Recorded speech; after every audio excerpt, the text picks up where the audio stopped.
Next చంపేది అజయ్ బాబుని అనుకుంటాం. నేనే అజయ్ బాబు.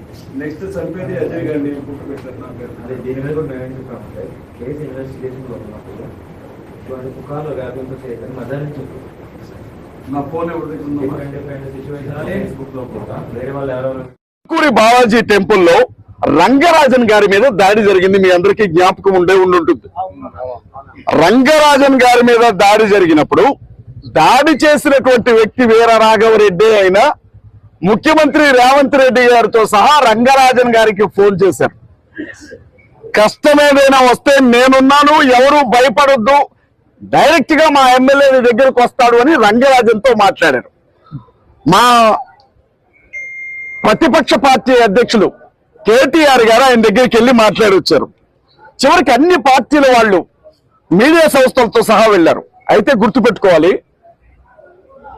ఒకవేళ ఈ రోజు ఇక్కడ జరిగినటువంటి ఈ ఇన్సిడెంట్ గాని పేరు మోసినటువంటి ఒక హైందవ సామాజిక వర్గానికి సంబంధించిన నాయకుడు లేకపోతే పూజారో లేకపోతే పీఠాధిపతో అయి ఉంటే రాష్ట్రం మొత్తం దద్దరిల్లిపోతూ ఉండేది ఈ సమయానికి. కానీ చనిపోయింది క్రైస్తవ సామాజిక వర్గానికి సంబంధించిన ఓ సాధారణమైన దైవజంట. వారికి సాధారణమే కావచ్చు, కానీ 100 మంది అజయ్ బాబులు కలిపినా ప్రవీణ్ పగడాల గారి జ్ఞానం ముందు సరిపోరు, నిలబడలేదు. హిందూ సహోదరులతో అయినా, ముస్లిం సహోదరులతో అయినా, క్రైస్తవ సహోదరులతో అయినా అక్షరం ముఖ్య రాని వాడికి కూడా దేవుని వాక్యాన్ని అర్థమయ్యేలాగా చెప్పిన ఈ తరపు అపోస్తుడు ఆయన. అలాంటి వ్యక్తి అత్యంత కిరాతకంగా చనిపోయిన స్థితిలో మనకు కనబడ్డారు. ఇప్పుడే మనం ఒక నిర్ణయానికి రావడానికి వీల్లేదు. అయితే ఇది యాక్సిడెంట్ అనుకోవడానికి దానికి కొన్ని ఆధారాలు కావాలి. యాక్సిడెంట్ అనేది ఒకవేళ వాస్తవం అయితే ఆ ఏరియాలో ఉండే సీసీ ఫుటేజ్ లో వచ్చిన బండి పడేది కూడా తప్పనిసరిగా నమోదై ఉండాలి. ఒకటి. రెండోది, నిద్రమత్తులో ఈయన పడిపోయాడు అన్న మాట అవాస్తవం. ఏదో ఒక బండి కొట్టేసి వెళ్ళింది, లారీనో బస్సునో ట్రాక్టర్నో కొట్టెళ్ళింది అంటారా? యాక్సిడెంట్ జరిగినటువంటి ఆ స్థలంలో అద్దం పెంకులు అలా పడిపోయి ఉండాలి, బండి డ్యామేజ్ అయి ఉండాలి. అట్లాంటి సంఘటన జరగల. మరి ఏ అవకాశం ఉంది అనంటే, ఒకవేళ పాస్టర్ గారే నిద్రమత్తులో పడిపోయారే అనుకుందాం కొంచెం సేపు. ఆయన తలకి లారీ ఎక్కినా పగిలిపోని హెల్మెట్ ఉంది. ఈ రోడ్డు మీద నుంచి పక్కనుండే కాలంలో పడ్డంత మాత్రాన పెదాలు పగలవు, వెనక తల తెగదు, మనిషి చచ్చిపోడు. అసలు ఇంపాసిబుల్. కావాలంటే ఆ హెల్మెట్ నాకు పెట్టి నన్ను పడేయండి, అక్కడ మీ అందరి ముందు నేను పడతాను. ఇప్పుడు అది అసలు అవకాశమే లేదు. ఎందుకంటే ఆయన ఒక లోయ లోపల, ఆయన ఒక ఏమంటారు ఎత్తైన కొండ మీద నుంచి పడలా, జస్ట్ రోడ్డు పక్క నుంచి ఒక సౌటికాలలో పడ్డారు. ఎన్ని చూసినప్పుడు ఖచ్చితంగా దీని వెనక ఏదో కుట్ర జరిగింది అన్న ఆలోచన మనకు అర్థమవుతుంది. ఈ నెల రోజులుగా ఏం జరిగిందో మీ అందరికీ చెప్తాను. ప్రవీణ్ పగడాల గారు ఒక సామాజిక వర్గానికి సంబంధించినటువంటి ఒక వ్యక్తి గురించి మాట్లాడితే ఆయనతో క్షమాపణ చెప్పించారు కొంతమంది. మీ అందరికీ తెలుసు ఆ విషయం. దానికి సంబంధించి ఆయన క్షమాపణ చెప్పటమే కాదు, దయచేసి నన్ను ఇక వదిలిపెట్టండి అని బ్రతిమలాడినటువంటి మెసేజ్లు కూడా నా దగ్గర ఉన్నాయి. దానితో పాటు ఆయన ఏమన్నారు అంటే, వీళ్ళు నన్ను చంపేసేలాగే ఉన్నారు అని మాట్లాడారు. అయితే ఇక్కడ ఆలోచించాల్సిన విషయం ఏంటంటే, ఆ సామాజిక వర్గం వాళ్ళు ఏదైనా చేశారా అని అనుకోవడానికి ఇది పవిత్రమైన రంజాన్ మాసం. ప్రాణం పోయినా ఇంకొకరి మీద ఈ సమయంలో వాళ్ళు చేయవేయరు. పవిత్ర రంజాన్ మాసం నడుస్తోంది. మరేమై ఉండాలి? ప్రవీణ్ పగడాల గారికి ఆ సామాజిక వర్గానికి మధ్య జరుగుతున్నటువంటి ఈ గొడవని ఎవరో కావాలని అదునుగా తీసుకుని ఆయన మీద దాడి చేసి ఉండే అవకాశమే ఎక్కువగా ఉంది. ఇప్పుడు ఇది చాలా స్పష్టమైన విషయం. ప్రవీణ్ పగడాల లాంటి వాళ్ళు 10,000 మంది ఉంటే ప్రవీణ్ పగడాల గారి మరణం చాలా చిన్నది. కానీ ఆయన 10,000 మందిలో ఒక్కడు తప్ప 10,000 మందిలో ఒకడు కాదు. అలాంటి వ్యక్తిని చంపితే రాష్ట్ర ప్రభుత్వం నుంచి నేను గౌరవనీయులైన పోలీసు వారిని ఏమడిగానంటే, హోంమంత్రి గారి దగ్గర నుంచి మీకు ఏమైనా ఆదేశాలు వచ్చాయా? లేదు. స్థానిక ప్రజాప్రతినిధి ఎమ్మెల్యేగా గెలిచిన వ్యక్తి ఎవరైనా ఆయన దగ్గరకు వచ్చారా? ముఖ్యమంత్రి కార్యాలయం నుంచి మీకు ఏమైనా ఆదేశాలు వచ్చాయా?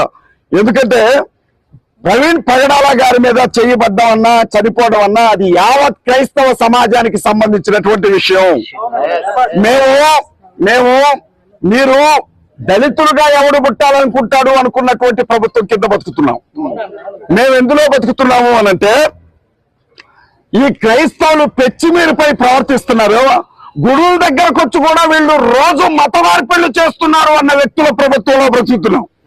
మేము ఎలాంటి ప్రభుత్వంలో బ్రతుకుతున్నామంటే పర్మిషన్ లేకుండా కట్టిన చర్చిలన్నింటినీ కూల్చివేయడానికి సిద్ధపడమని జీవో ఇచ్చినటువంటి ప్రభుత్వం కింద మేము బ్రతుకుతా ఉన్నాం.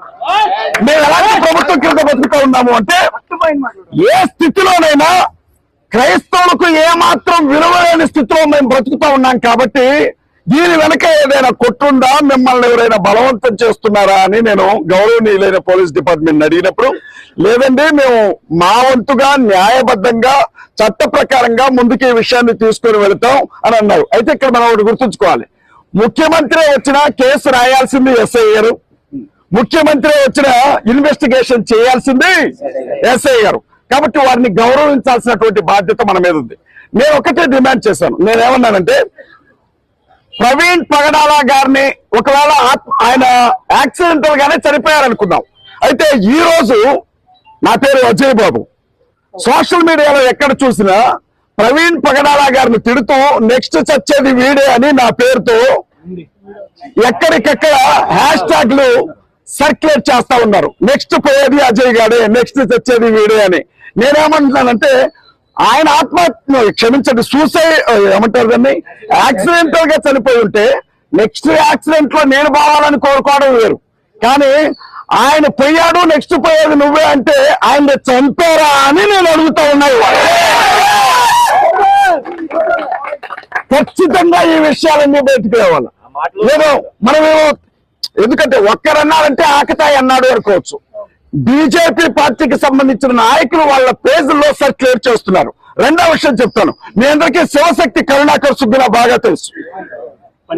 ప్రవీణ్ అన్న చనిపోయాడు అన్న విషయం ఇంకా క్రైస్తవులకు తెలియక ముందే పోలీస్ డిపార్ట్మెంట్ కి మాత్రమే సమాచారం అందిన వెంటనే అతను ఫేస్బుక్ లో ఒక కామెంట్ పెట్టాడు. ఏమనంటే ప్రవీణ్ పగడాల చనిపోయాడంట కదా, ఎవడు చంపాడు, ఎందుకు చచ్చాడు అని. అసలు వారికి ఎవరు చెప్పాడు ఈ విషయం? క్రైస్తవ సమాజానికే తెలియదు ఈ విషయం, వారికి ఎవరు చెప్పారు? హైందవ శక్తి ప్రసాద్ అనే ఒక వ్యక్తి ఇంకొక కామెంట్ పెట్టాడు, నా దగ్గర ఉంది. అతను ఏమంటాడంటే ఈయనేదో పగలబడిశాడని చెప్పి వీడిని మేము చంపి జైలుకి వెళ్తావా, వాడే చచ్చాడు యాక్సిడెంట్ అని హేళనగా మాట్లాడుతున్నాడు. ఇవాళ ఎంత చులకనైపోయింది క్రైస్తవుల జీవితం, ఒక్కసారి ఆలోచించండి. నేనేమంటున్నానంటే మన ముందున్నది ఒకే ఒక్క ఆప్షన్. రేపు ఉదయం పూట 10 గంటలకి పంచనామా తర్వాత వారి కుటుంబ సభ్యుల ముందు పోస్ట్ మార్టం జరగబోతా ఉంది. నేను ఒకటే అడిగాను, సార్ అంత బలమైన హెల్మెట్ ఉండగా తలబగలడం అనేది జరిగే పని కాదు. నేను చాలా చూసాం, లారీ కింద పడ్డాడు కూడా హెల్మెట్ మీద నుంచి పోయి కూడా బతికాడు. ఆఫ్టర్ ఆల్ రోడ్డు మీద నుంచి పక్కన పడితే చచ్చిపోతాడా?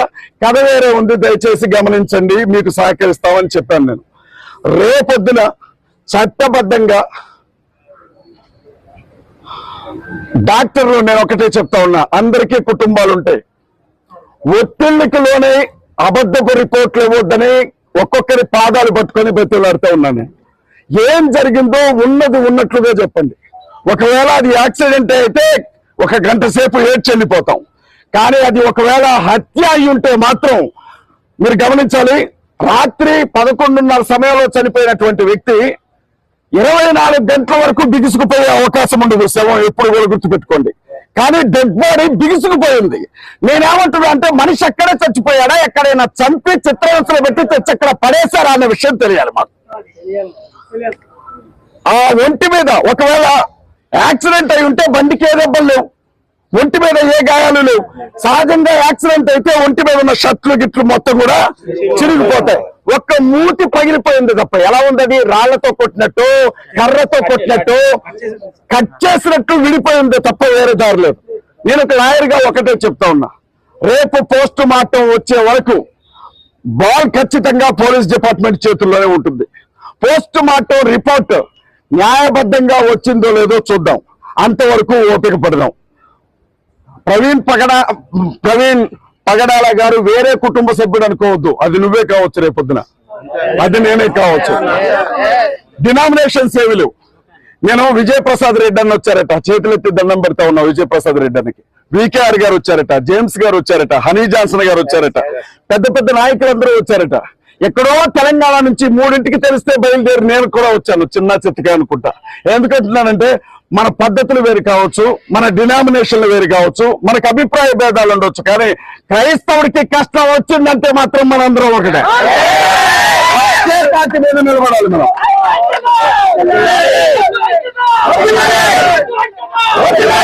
రేపు ఉదయం 10 గంటలకి పోస్ట్ మార్టం అవడానికి ముందే మనం అందరం ఇక్కడికి చేరుకుందాం.